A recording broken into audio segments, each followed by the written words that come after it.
첫째 달 10일에 백성이 요단에서 올라와 여리고 동쪽 경계 길갈에 진침니다. 여호수아가 요단에서 가져온 그 12돌을 길갈에 세우고 이스라엘 자손들에게 말하여 이르되 후일에 너희의 자손들이 그들의 아버지에게 묻기를 이 돌들은 무슨 뜻이니까 하거든 너희는 너희의 자손들에게 알게 하여 이르기를 이스라엘이 마른 땅을 밟고 이 요단을 건넜음이라. 너희의 하나님 여호와께서 요단물을 너희 앞에서 마르게 하사 너희를 건너게 하신 것이 너희의 하나님 여호와께서 우리 앞에 홍해를 말리시고 우리를 건너게 하심과 같았나니 이는 땅의 모든 백성에게 여호와의 손이 강하신 것을 알게 하며 너희가 너희의 하나님 여호와를 항상 경외하게 하려 하심이라 하라. 오늘은 여호수아 4장 19절에서 24절까지 말씀을 같이 묵상하고자 합니다. 오늘 말씀은 이스라엘 백성들이 세운 12개의 돌에 대한 이야기가 나옵니다. 그런데 이 돌들에 대한 이야기를 가만히 자세히 살펴보면 5절에 12개의 돌을 각기 어깨에 매라 그렇게 나오죠.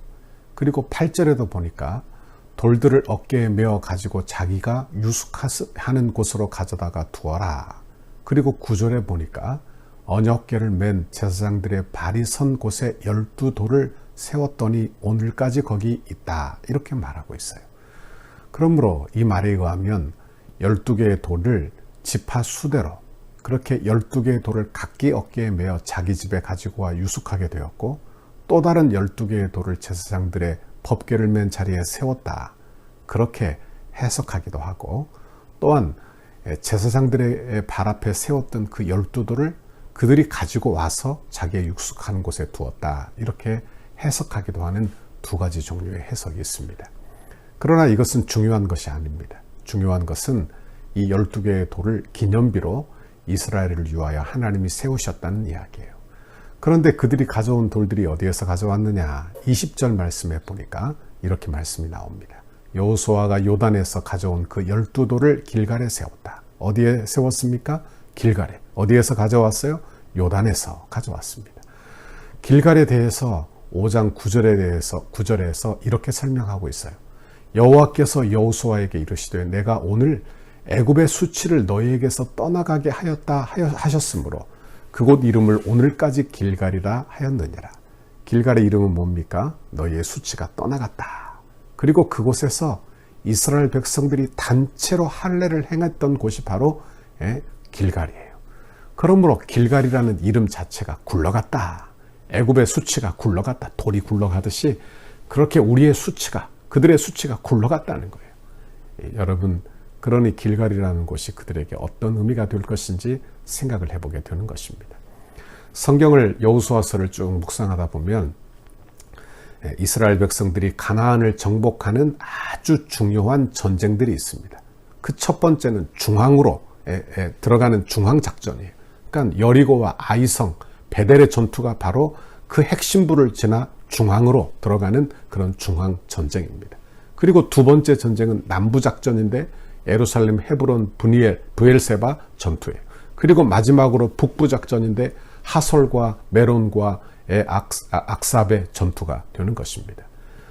그런데 여기서 우리가 자세히 봐야 할 것은 전투에서 승리하건 또는 그들이 패배해서 실패하건 그것과 관계없이 그들이 꼭 돌아간 곳이 바로 길갈이었다는 말씀입니다. 그러니 그들의 전쟁의 모든 계획도 그리고 전쟁을 하고 쉴 때도 재충전을 하기 위해서 모인 그곳도 어디냐? 길갈이었다는 것을 알게 되는 것입니다.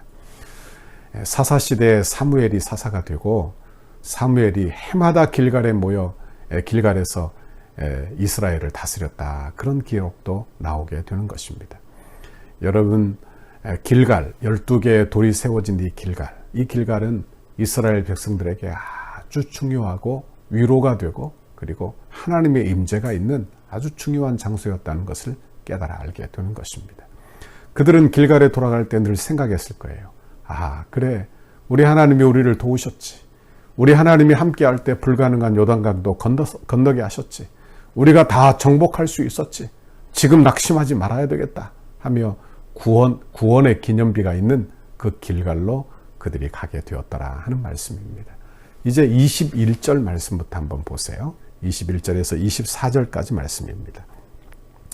이스라엘 자손에게 말하여 이르되 후일에 너희의 자손들이 그들의 아버지에게 묻기를 이 돌들은 무슨 뜻이니까 하거든. 22절 너희는 너희의 자손들에게 알게 하여 이르기를 이스라엘이 마른 땅을 밟고 이 요단을 건넜음이라. 23절 너희의 하나님 여호와께서 요단 물을 너희 앞에서 마르게 하사 너희를 건너게 하신 것이 너희의 하나님 여호와께서 우리 앞에 홍해를 말리시고 우리를 건너게 하심과 같았나니. 24절 이는 땅의 모든 백성에게 여호와의 손이 강하신 것을 알게 하며 너희가 너희의 하나님 여호와를 항상 경외하게 하려 하심이라 하라. 이렇게 마무리하고 있는 것입니다.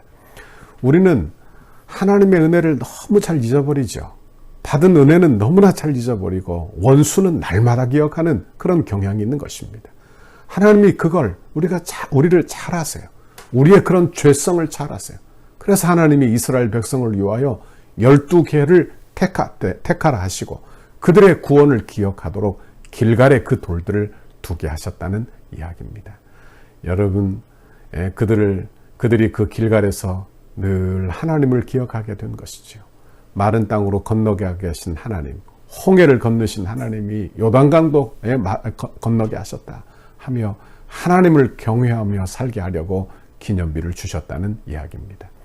이스라엘의 구원은 여러 면에서 예수 그리스도의 구원을 예표합니다.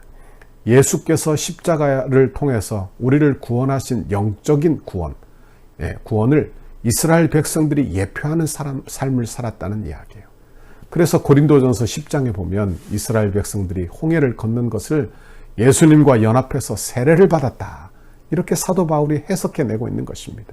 또한 요단강을 건너는 이 사건 또한 예수 믿어 구원 얻는 그 사건으로 우리에게 표시되고 있는 거예요.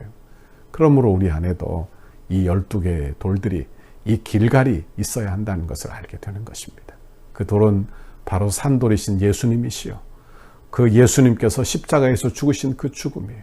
그 요단강, 죽음의 강을 우리 예수님이 건너시고 그리고 우리를 위하여 십자가를 지시고 우리를 위하여 하늘의 진노를 우리의 죄의 진노를 다 받으시고 정죄받으시고 우리를 예수 안에서 구원해 주셨다 하는 말씀입니다. 여러분 그 길갈은 바로 예수 그리스도이십니다. 예수님이 계신 그곳이 바로 우리의 길갈이에요. 우리가 구원받은 그곳, 죄사함 받은 그곳, 하나님의 자녀가 된 그곳이 바로 길갈. 내가 예수 만나 교제하고 예배하게 된 곳, 그곳이 바로 길갈이에요. 여러분 원하기는 저와 여러분의 길갈이 우리 덕소교회 되기를 간절히 바랍니다. 저는 우리 철야 시간에 우리 청년들을 위해서 기도할 때 그런 기도를 자주 합니다. 하나님 우리 청년들의 영적 고향이 이 철야 시간 되게 해주세요. 영적 고향이 우리 덕소교회 되게 해주세요. 그렇게 제가 늘 기도합니다. 은혜 받았던 장소가 길갈이에요. 그것이 바로 고향인 것입니다. 원하기는 저와 여러분에게도 이 길갈이 여러분에게 있기 바라고 또 하나님의 구원의 그 은총이 여러분에게 늘 풍성하게 임하실 수 있기를 바랍니다. 우리는 구원의 샘물이 늘 풍성해야 합니다. 여러분은 구원받은 사실이 확실합니까? 성령의 은혜 받아 경험한 그 하나님의 구원의 은혜가 확실합니까? 마치 이스라엘 백성들이 요단을 건너고 그 12개의 돌을 가져다가 메고 가져다가 그렇게 자기의 숙소에 두었는데 그처럼 그와 같이 확실하냐 하는 것입니다. 그러면 그 12개의 돌들을 우리의 길갈에 세워야 하는 것입니다. 그리고 우리의 구원의 하나님을 늘 기억하세요. 그리고 문제가 있을 때마다 힘들 때마다 우리는 그 길갈로 향해야 되고 그 길갈에 엎드려야 되고 은혜 받은 자리를 사모해야 된다. 그런 말씀입니다. 여러분 우리는 얼마나 잘 잊어버렸는지 몰라요. 저는 찬송가도 제가 좋아하는 찬송가는 늘 접어놓습니다. 그리고 은혜 받은 그 찬송가는 다시 부르고 내가 은혜 받은 말씀 하나님이 내게 주신 말씀은 늘 다시 보고 묵상을 합니다. 그게 내 길갈이에요. 그렇죠? 그 찬송이 내 길갈입니다. 여러분에게는 그런 길갈이 있습니까? 여러분도 어려울 때마다 이렇게 은혜 받은 찬송으로 은혜 받은 자리로 은혜 받은 말씀으로 은혜 받은 그 하나님의 전으로 다시 나와 은혜를 사모하고 절대로 은혜를 잊지 않는 저와 여러분의 신앙생활이 다 되기를 바랍니다. 그러면 가나안 땅에서 승리하게 되는 것입니다. 우리가 이 땅에 사는 동안에, 이 광야길을 걷는 동안에 승리하고 주님과 동행하게 되는 줄 믿습니다. 오늘 하루 이 믿음으로 사시기를 간절히 바랍니다. 오늘도 용기를 내십시오. 오늘도 힘을 내십시오. 하나님의 은혜가 여러분에게 임할 줄 믿습니다. 주님 같이 해주실 줄 믿습니다. 같이 기도하겠습니다. 하나님 아버지 고맙고 감사합니다. 수요 이 아침에 하나님의 말씀을 묵상하며 하루를 시작하게 해주신 것 감사합니다. 하나님이 말씀 묵상하며 아버지 이렇게 하나님의 은혜를 구하며 내 길가를 찾습니다. 내가 은혜 받았던 찬송, 내가 은혜 받았던 말씀, 내가 기도하여 은혜 받은 그 장소 하나님 늘 기억하며 나의 길갈이 풍성해지게 인도해 주시고 나의 구원이 풍성해지게 인도해 주시고 어려울 때마다 힘들 때마다 내 영적 고향에 도돌아와 하나님 앞에 엎드리는 주의 성도들이 다 되도록 주여 복 내려 주옵소서.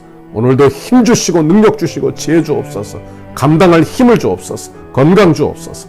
감사합니다. 예수님 이름으로 기도하옵나이다. 아멘.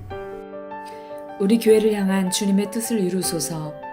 성전 건축을 위한 100대 기도문 13페이지입니다. 수요일 하나 되는 건축 과정을 위하여 함께 기도하시겠습니다. 설계를 통하여 표현된 상징성, 기능성, 경고성, 미래성이 은혜롭게 건축되어 덕수교의 건축이 시대를 대표하는 건축이 되게 하옵소서.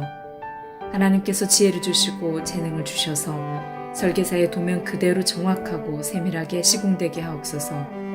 시공사와 건축위원회 사이에 원활한 소통이 이루어지게 하시고 교회 건축의 모범이 되는 건축 과정이 되게 하옵소서. 시공사를 통하여 진행되는 건축의 단계마다 그 분야에서 가장 신실하며 탁월한 전문가들을 붙여주시고 성령으로 하나 되어 최상의 팀워크를 이루게 하옵소서.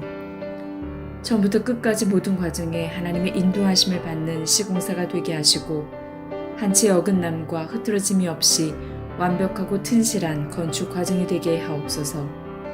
부살렐과 오홀리압처럼 정직하고 신실한 마음으로 공교한 기술과 예술성, 안정성으로 섬기는 건축 시공사가 되게 하옵소서. 세밀한 시공을 통하여 성전 건축의 덕소와 남양주를 대표하는 명품 건축이 되게 하시고 한국 건축의 새로운 모델이 되게 하옵소서. 공사하는 기간에 시공사가 하나님의 도우심을 간구하며 성실과 정직으로 공사를 맡게 하시고 특별히 하도급 업체나 인부에 이르기까지 좋은 사람들로 채워지는 은혜를 경험하게 하옵소서. 공사 기간에 시공사의 재정이 원활하게 하셔서 금전적인 어려움이 없게 하옵소서.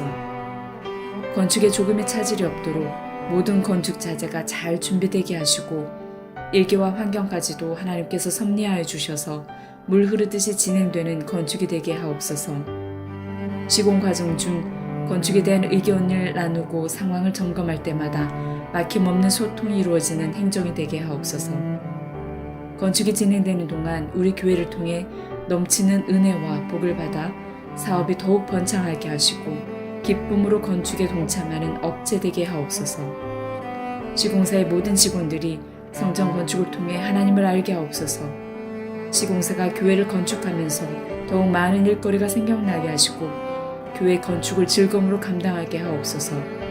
토목, 구조, 기계, 전기, 냉난방, 조경, 음향, 영상, 조명 등 모든 분야가 잘 시공되어 정교함과 탁월함을 갖춘 건물로 마무리가 되게 하옵소서. 예수님의 이름으로 기도합니다. 아멘.